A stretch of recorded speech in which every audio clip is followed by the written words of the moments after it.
எல்லாருக்கும் வணக்கம். நான் அர்ச்சனா தாமரைக்கனி. இன்று கதை சொல்ல போறேன் தொகுப்பின் 28வது கதையை உங்களுடன் பகிர்ந்து கொள்ளப் போகிறேன். இந்த கதை ஜெயகாந்தன் அவர்கள் எழுதிய 2 குழந்தைகள். வாங்க கதைக்குள்ள போகலாம். அந்த தெரு ஃபுல்லா பெரிய பெரிய வீடுகளா இருந்துச்சு.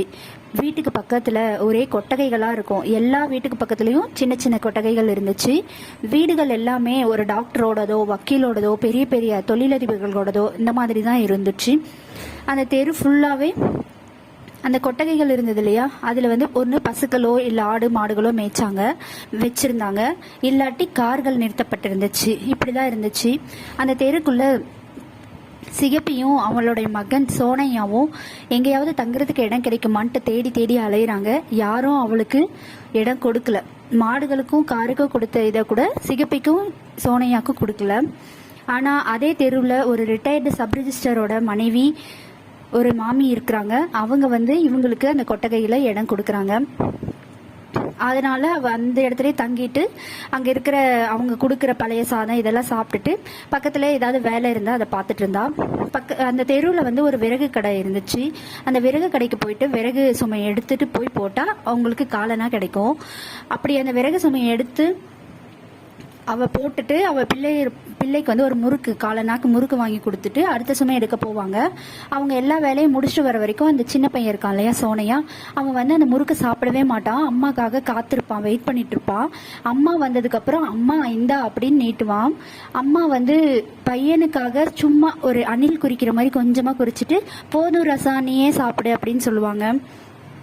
அந்த சோனையாவும் அவன் அம்மா சாப்பிட்டதுக்கு அப்புறம் தான் சாப்பிடுவான். அம்மா கூடயே இருப்பான். அம்மா வேலை செய்யும் போது அவன் எந்த தொந்தரவுமே பண்ண மாட்டான், சமத்தா உட்காந்துட்டே இருப்பான்.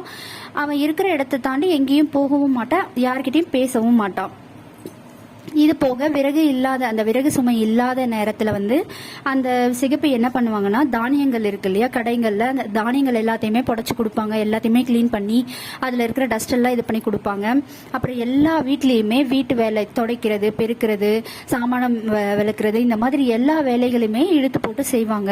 அதுக்கேற்ற சம்பளம் கொடுத்தா அதையும் வாங்கிட்டு தன்னுடைய பிள்ளைக்கு என்ன வேணுமோ அதை தான் இது பண்ணுவாங்க. இப்படி எல்லா வீட்லயும் ஓடி ஓடி உழைப்பாங்க அந்த அம்மா.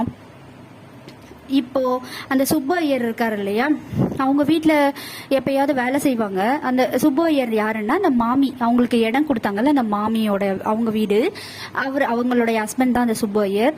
அவங்க வீட்டுல எப்பயாவது வேலை செஞ்சாலும் அவங்க காசு வாங்கிக்க மாட்டாங்க. மாமி எப்பயாவது ஃபோர்ஸ் பண்ணி கொடுப்பாங்க, நான் வாங்கிக்க மாட்டாங்க. ஏன்னா அவங்க வீட்டுல தான் அவங்க கொட்டகையில தான் நம்ம தங்கி இருக்கோன்றனால வேண்டான்னு சொல்லிடுவாங்க. ஆனா அவங்க வீட்டுல மீந்து போன சாதம் ஏதாவது கொடுத்தா வாங்கிப்பாங்க. அதே மாதிரி அவங்க வீட்டுல டெய்லியும் கஞ்சி சாதம் செஞ்சுட்டு கஞ்சி வடிப்பாங்களே, அந்த கஞ்சி காலையில ஒரு 10-11 மணிக்கு வடிப்பாங்க. அப்படி வடிச்சு கொடுக்குற அந்த கஞ்சிக்காக இவங்க அந்த தகர குவளையில வாங்கி டெய்லியும் அந்த 10-11 மணிக்கு தனக்கும் தன்னுடைய பிள்ளைக்கும் அந்த பசியை ஆத்திக்கிறதுக்காக கஞ்சி மட்டும் வாங்கிட்டு போய் குடிப்பாங்க. டெய்லி இப்படி 11 மணி ஆச்சுன்னா அந்த தகர குவளை எடுத்துட்டு கஞ்சி வாங்கி குடிப்பாங்க. ஒரு நாள் சுப்பையர் வெளியே அந்த ஈசி சேர்ல உட்காந்துருக்காரு. மாமி கஞ்சி எடுத்துட்டு சிகப்பிக்கு கொடுக்குறாங்க. சிகப்பியை பார்த்தாலே அந்த சுப்பு ஐயருக்கு பிடிக்காது. அதுக்கு மேல அந்த சோனையா, அந்த சின்ன பையன் இருக்கான்ல, அவனை பார்த்தாலே பிடிக்காது அவருக்கு என்னவோ. உடனே என்ன சொல்லுவாருன்னா, ஏண்டா பயலே, உனக்கு வயசு 4 ஆகுது, எப்ப பார்த்தாலும் சவாரி தானா, உனக்கு வயசு 4 ஆயிடுச்சுல, நீயும் போய் ஏதாவது விறகு எடுக்க வேண்டியதானடா, நாளைக்கு நீ மட்டும் இப்படி சவாரியா உன்னை என்ன பண்ணுவேன்னு தெரியாது அப்படின்னு சொல்லி அவர் மிரட்டுறாரு. ஆனா அந்த சிகப்பை எப்படி எடுத்துக்கிறாங்கன்னா, தன்னுடைய குழந்தைய அவர் கொஞ்சம் பாசமா தான் பேசுறாரு அப்படின்ற மாதிரி எடுத்துப்பாங்க. அதை கூட அப்புறம் என்ன சொல்லுவாங்கன்னா, அப்படியே பார்த்துக்கிட்டே இருப்பார் அவரு. அந்த கஞ்சி வடிக்கிற தண்ணி இருக்கும் இல்லையா, அதுல ஒரு சோறு தெரியாம விழுந்துட்டா கூட அந்த சுப்பையர் இருக்காருல்ல, அவர் தன்னுடைய மனைவியை எப்படி திட்டுவாருன்னா, உன்னுடைய குடும்பம் பொழைச்ச பொழப்புக்கு உங்க குடும்பம் லாட்டரி அடிச்சது எனக்கு தெரியாதா, இப்படி சாதத்தை வேஸ்ட் பண்ற, அவங்களுக்கு கொடுக்குற, அந்த மாதிரி சொல்லி ரொம்ப கோபமா திட்டுவாரு. அப்புறம் சிகப்பியை பார்த்து என்ன சொல்லுவாருன்னா, கஞ்சி குடிச்சே இவ எப்படி இவ்வளோ இது தெம்பா இருக்கிறா அப்படின்னு சொல்லுவாரு. இந்த மாதிரி பேசிட்டே இருப்பாரு. அப்புறம் என்ன சொல்லுவாருன்னா, அவங்க மனைவி கிட்ட, இனிமேல் சோத்தை வடிக்காத, பொங்கி புடு அப்படின்னு சொல்லிடுவாரு. இப்போ சிகப்பி இருக்காங்க இல்லையா, அவங்க யாரு, அவங்க மகனோட ஏன் இவங்க என்ன பண்றாங்கன்னா, அவங்க அவங்களுடைய ஊர் ராமநாதபுரம். அவங்க இங்க தஞ்சம் புகுதான் வந்திருப்பாங்க. அவங்களுக்கு ரொம்ப பஞ்சம் ஆயிட்டு இங்க ஏதாவது வேலை கிடைக்கும்னு சொல்லி வந்திருப்பாங்க. மதுரைக்கு வந்திருப்பாங்க. அவங்களோட ஹஸ்பண்ட் வந்து கருப்பையா. அவர் வந்து எங்கேயாவது வடக்கு பக்கம் வேலை கிடைக்குமான்னு சொல்லிட்டு தேடி போயிருப்பாரு. ஆனால் வந்திருக்கவே மாட்டார். அவர் என்னைக்கு வருவார், எங்கே இருக்காரு, இப்படி எதுவுமே தெரியாது. அதனால தான் இவங்க வந்து அவர் எப்பயாவது வருவாருன்னு சொல்லிட்டு சோனையா கூட இங்கே வெயிட் பண்ணிட்டு இருக்கிறாங்க. ஒவ்வொரு நாளும் வந்து இதே மாதிரி சோனையாக்கு வந்து அப்பா வந்துருவாருன்னு சொல்லிட்டு இவங்க வேலை செய்வாங்க, கஞ்சி குடிப்பாங்க, மறுபடியும் வீட்டு வேலைகள் செய்வாங்க. இப்படி அங்கே மாட்டுக்கொட்டையில் வந்து படுத்துப்பாங்க. இப்படியே நடந்துட்டு இருக்கும். ஒரு நாள் வந்து ஐயர் வீட்டில் ஃபங்க்ஷன் ஒன்று நடக்குது. ஐயருக்கு பிறந்தநாள் ஃபங்க்ஷன் வருது. அதனால வந்து எல்லாரும் சாப்பிட்றதுக்கு அவங்க வீட்டுக்கு வராங்க. அவங்களோட ரிலேட்டிவ்ஸ் எல்லாருமே நிறைய பேர் வராங்க. அப்போ வந்து இந்த பையன் வந்து எனக்கு அம்மா பசிக்குது அப்படி சொல்றான். கொஞ்ச நேரம் இருப்பா, ஐயர் வீட்டில் ஃபங்க்ஷன் நடக்குது, இன்னைக்கு கொஞ்சம் லேட்டாக தான் கஞ்சி கிடைக்கும் அப்படின்னு சொல்லி அவங்க உட்காந்துட்டு இருக்காங்க மரத்துக்கடியில். அப்ப தன்னுடைய மகனோட பசியை போக்குறதுக்காக அவங்க ஏதோ கதைகள் சொல்றாங்க, விளையாட்டு காட்டுறாங்க. அப்புறம் கேக்குறாங்க, ஏலே உங்க ஐயா எங்கல்லே அப்படின்னு கேக்குறாங்க. உடனே அந்த பையன் இப்படியே பார்த்துட்டு ரோடுக்கு போயிட்டு 2 பக்கம் பார்த்துட்டு 2 கையும் விரிச்சு, அம்மா ஐயாவை காணோம்மா அப்படின்னு சொல்றான். உடனே அவங்க சொல்றாங்க, ஐயா நாளைக்கு வந்துருவாங்க, உனக்கு வரும்போது மிட்டாயி புது சட்டை எல்லாமே வாங்கிட்டு வருவாங்க, நம்ம ஊருக்கே போயிடலாம் ராசா அப்படின்னு சொல்லிட்டு அப்படியே அழுகுறாங்க. தன்னுடைய குழந்தையுடைய பசியை தீர்க்க முடியல அப்படின்னு சொல்லிட்டு வீடே ஃபுல்லாவே அங்க இது நடந்துட்டு இருக்கு, பந்தி நடந்துட்டு இருக்கு. ஆனா தன்னுடைய குழந்தையோட பசியை தீர்க்க முடியல, நம்ம இந்த மாதிரி ஒரு சூழ்நிலையில இருக்கிறோமே, ஊர் விட்டு ஊர் வந்துன்னு சொல்லிட்டு அழுகுறாங்க. அழுதுட்டு அப்படியே கண்ணை தொடச்சிக்கிட்டு நிக்கிறாங்க. அப்போ வந்து உள்ள இருந்து ஒரு குரல் வருது, ஏ சிகப்பி அப்படியே பின்னாடி வழியா வாயேண்டி, கொஞ்சம் சந்து வழியா அப்படின்னு கூப்பிடுறாங்க. என்ன மாமி அப்படின்னு கேட்டா அவங்க சொல்லுவாங்க, வந்தவெல்லாம் சாப்பிட்டுட்டு அவளுக்கு கை கழுவ தண்ணியே இல்லடி, கொஞ்சம் தண்ணி அள்ளி நிரப்ப எல்லாத்துலயும் எல்லா பாத்திரத்திலயும் அப்படி சொல்றாங்க. அந்த அம்மாவும் சிகப்பியும் பசியோட எல்லா தண்ணியும் அள்ளி அந்த இது ஃபுல்லா நிரப்புறாங்க. அந்த நேரத்துல இந்த சோனையா இருக்கால, அவன் வந்து ஒரு இடத்துல ஒரு மரத்துக்கடியில உட்கார வச்சுட்டு போயிருப்பாங்க. சோனையாவை பார்த்தாதான் சுப்பையருக்கு பிடிக்காது. அவர் வந்து அவனையே பார்த்துட்டு இருக்கிறாரு. அவருக்கு வந்து ஒரு ஏமாற்றம் தான். அந்த சிகப்பியை வேலை செய்ய விடாம அவன் தொந்தரவு பண்ணுவான்னு நினைப்பாரு. ஆனா அவன் தொந்தரவு பண்ணாம அமைதியா சமத்தா உட்காந்துருப்பான். அதை பார்த்தோன்னே இவருக்கு பிடிக்காது. அந்த நேரம் பார்த்து இந்த ஐயர் இருக்காரு இல்லையா, சுப்பையர், அவருடைய பொண்ணோட பையன், அதாவது ஐயரோட பேரன் வந்து சோனையாவோட வயசு தான் அந்த பையனுக்கும். அவன் வந்து உள்ள இருந்து அழுதுகிட்டே வரான். ஏன்னா தம்பி அழுகுற, இப்படி தாத்தா மேல சாஞ்சிக்கோடா அப்படின்னு சொல்றாரு. அவன் வந்து வேணாம், எனக்கு அம்மா தான் வேணும் அப்படின்னு சொல்லி உருண்டு பிறண்டு அழுகுறான். உடனே அவன் சொல்றாரு, அங்க பாரு அந்த பையன் எப்படி சமத்தா உட்கார்ந்துருக்கான் அப்படின்னு அவரோட பேரன் கிட்ட சொல்றாரு. அந்த பையன் அதை கவனிக்காம அம்மா தான் வேணும் அப்படின்னு உருண்டு பிறண்டு அழுகுறான். அதை பார்த்து சோனையா இருக்கான்ல அந்த சிகப்பியோட பையன், அவன் வந்து அந்த பையனை பார்த்து சிரிக்கிறான். இப்படி விழுந்து பிறண்டு அழுகுறானே அப்படின்னு சொல்லிட்டு ஐயருக்கு ஒரே அசிங்கமா போயிடுது. அவர் வந்து என்ன நினைக்கிறாருன்னா, தன்னுடைய பேரனுக்கு அந்த பையனை வேடிக்கையா காட்டலாம்னு நினைக்கிறாரு. ஆனா கடைசியில சோனையாவுக்கு தன்னுடைய பேரன் வந்து வேடிக்கை ஆயிட்டானே அப்படின்னு சொல்லிட்டு அசடு அப்படின்னு சொல்லிட்டு திட்டிட்டு இருக்கிறாரு. அந்த நேரத்துல வந்து அவங்களுடைய மகள் சரியா சாப்பிடாம எல்லாத்தையும் இலையோட வச்சு எடுத்துட்டு வந்து போடுறா. ஏண்டி அம்மா ஏன் சாப்பிடாம எடுத்துட்டு வந்துட்டு அப்படின்னு சொன்னே, என்னுடைய மகன் எங்கப்பா என்னைய சாப்பிட விடுறான் அப்படின்னு சொல்ற, அதுல இருக்கிற ஜாங்கிரி ஸ்வீட் எல்லாமே ஏண்டி சாப்பிடல அப்படின்னு சொல்றாரு.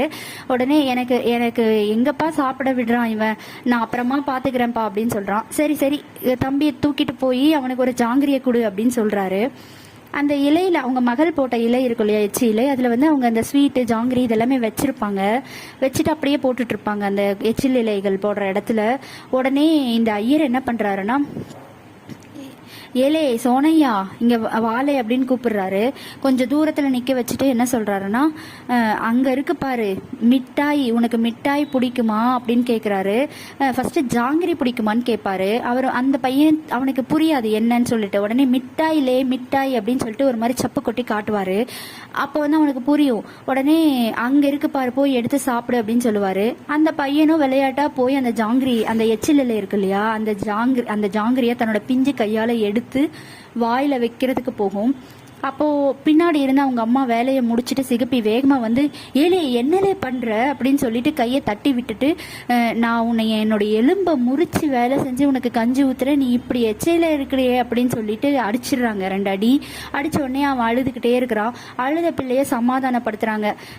ஏண்டிம்மா இப்படி பையனை போட்டு அடிக்கிறே அப்படின்னு சொல்லிட்டு அந்த ஐயர் கேட்கிறாரு, சுப்பு ஐயர்.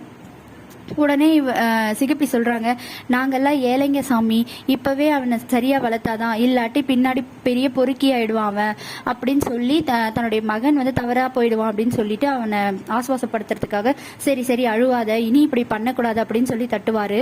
அப்போ அவன் வந்து சோனையா வந்து அழுதுகிட்டே என்ன சொல்லுவான்னா, சாமி தாமா எடுத்து சாப்பிட சொல்லுச்சு அப்படின்னு சொல்லுவான். உடனே அவங்களுக்கு உடம்பெல்லாம் அப்படியே சிலுத்து போயிடும்.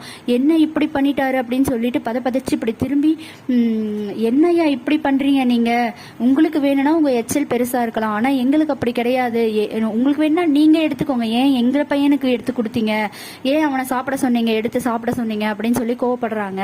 கோவப்பட்டவொடனே அவர் வந்து நான் தான் கொடுத்தேன்னு உனக்கு தெரியுமாடி அப்படின்னு சொல்லி கேட்கிறாரு. உடனே வந்து என் பையன் பொய் சொல்ல மாட்டாங்க ஐயா, நீங்க தான் சொல்லியிருக்கிறீங்க அப்படின்னு சொன்ன உடனே ரெண்டு பேரும் வாக்குவாதம் நடந்துட்டு இருக்கும்போது உள்ள இருந்து அவங்கள ஐயருடைய மனைவி வந்து ஓடி வந்து பாக்குறாங்க. அந்த நேரத்துல ஐயர் சொல்றாரு, ஆமா நான் தான் எடுத்து சாப்பிட சொன்னேன், இன்னொக்கு என்னடி இப்ப பிரச்சனை அப்படின்னு சொல்லுவாரு. உடனே உங்க எச்சில் வேணா நீங்க வச்சுக்கோங்க, என் பையனுக்கு இந்த மாதிரி கொடுக்காதீங்க அப்படின்னு சொல்லி அவங்க கோவம் போடும்போது, ஏன் என் வீட்டுல டெய்லி கஞ்சி வாங்கி குடிக்கிறியா, அது கூட எங்க எச்சில் தான் அப்படின்னு சொன்ன உடனே அந்த அம்மாக்கு கோவம் வந்துடும். ஏழைகள்னா உங்களுக்கு அவ்வளவு இலக்காரமா போச்சான்னு சொல்லிட்டு அந்த கஞ்சி இருக்கு இல்லையா, இந்தாங்க அந்த தகர குவளையை தூக்கி போட்டு, இந்தாங்க உங்களுடைய கஞ்சி, எச்சில் கஞ்சி எங்களுக்கு வேணாம், எச்சில் இது வேணாம், நாங்க கௌரவமா தான் வாழணும்னு நினைக்கிறோம் அப்படின்னு சொல்லிட்டு கோவமா சொல்றாங்க. கோவமா சொல்லிட்டு அவங்க போயிடுறாங்க. இனி நான் இங்க வரமாட்டேன் அப்படின்னு சொல்லிட்டு உடனே அந்த ஐயர் சொல்றாரு, பாத்தியா நீ ஊத்தி வச்ச கஞ்சி இப்ப எப்படி வந்து டெய்லியும் வந்து ஊத்தி ஊத்தி அவளை வளர்த்து விட்டியே, அந்த எல்லாம் அந்த கஞ்சி படுத்துற பாடு அது மூலமா வந்த கொழுப்பு அப்படின்னு சொல்லிட்டு கோவமா திட்டுறாரு ஐயரை திட்டிட்டு என்ன சொல்றாருன்னா, இனிமேல் சாதத்தை வடிக்காத, பொங்கிடு அப்படின்னு சொல்லிட்டு மறுபடியும் சொல்லிட்டு கோவமா உள்ள போயிடுறாரு. ஐயருடைய மனைவிக்கு எப்படி இருக்குன்னா, அவளுடைய சிகப்பியுடைய உழைப்பெல்லாம் நம்ம உறிஞ்சி பின்னாடி ஃபுல்லா அந்த தண்ணிகள் எல்லாமே எல்லாத்துலயுமே நிறைஞ்சு இருக்கும், அதையும் பார்ப்பாங்க. அவளுக்காக சிகப்பிக்கும் அவங்க பையனுக்கும் கொஞ்சம் சாப்பாடு எடுத்து வச்சிருப்பாங்க, அந்த தட்டையும் பார்ப்பாங்க. கஷ்டப்பட்டு வேலை செஞ்சவ பாவம் இப்படி சாப்பிட கூட விடாம இப்படி பண்ணிட்டாரே தன்னுடைய கணவர்னு சொல்லிட்டு வருத்தப்பட்டு நின்றுட்டு இருப்பாங்க. சிகப்பியும் அவங்கள குழந்தைய தூக்கிட்டு போயிடுவாங்க. போனதுக்கப்புறம் இதுக்கப்புறம் அவங்க கஞ்சி வடிச்சாங்களா, அவங்க பொங்குனாங்களா என்னன்னு தெரியாது. அதுக்கப்புறம் சிகப்பி ஒரு நாள் கூட அங்க வந்ததும் இல்லை, அந்த கஞ்சியை வாங்கி குடிச்சதும் இல்லை. இப்படியே இந்த கதையை முடிச்சிருப்பாரு ஜெயகாந்தன். இந்த கதையோட தலைப்பு ஏன் 2 குழந்தைகள்னு வச்சிருப்பாங்கன்னா, ஒன்று வந்து அந்த ஐயருடைய பேரன், அவன் வந்து எப்படி வளர்க்கப்படுறான், இன்னொன்று வந்து சிகப்பியோடைய மகன், அவன் எப்படி வளர்க்கப்படுறான் அப்படின்றதுதான். வசதி இருக்குன்றதுக்காக என்ன வேணா கொடுத்து வளர்க்குற மாதிரி அந்த கேரக்டர் கொண்டு வந்திருப்பாங்க ஐயருடைய பேரனை. வசதி இல்லைனாலும் தன்னுடைய குழந்தைய வந்து இந்த மாதிரி தான் வளர்க்கணும், இப்படி மாதிரி நற்பண்புகள் தான் இருக்கணும் அப்படின்னு சொல்லி வளர்க்குறதா இந்த சிகப்பியுடைய மகன் சோனையாவை கேரக்டர் கொடுத்துருப்பாங்க. அதுலேயும் ஸ்பெஷல் என்னன்னா, தனக்கு கிடைச்ச ஒரு முறுக்கோ ஏதோ ஒரு உணவோ தன்னுடைய அம்மாவுக்கும் பகிர்ந்துட்டு நம்ம சாப்பிடணும் அப்படின்ற ஒரு எண்ணம் இருக்கு இல்லையா. அந்த விறகு கடையில காலனா கிடைச்ச அதுல வாங்கின முறுக்கை வந்து அப்படியே வச்சிருந்து அம்மா வந்ததுக்கு அப்புறம் அம்மாவுக்கு கொஞ்சம் சாப்பிட கொடுத்துட்டு சாப்பிடுவா இல்லையா. அதெல்லாம் வந்து ரொம்ப நற்பண்பா, எப்படி ஏழையா இருந்தாலும் அவங்க வந்து தன்னுடைய குழந்தைய வளர்க்குறாங்க அப்படின்றத வந்து காட்டியிருப்பாரு.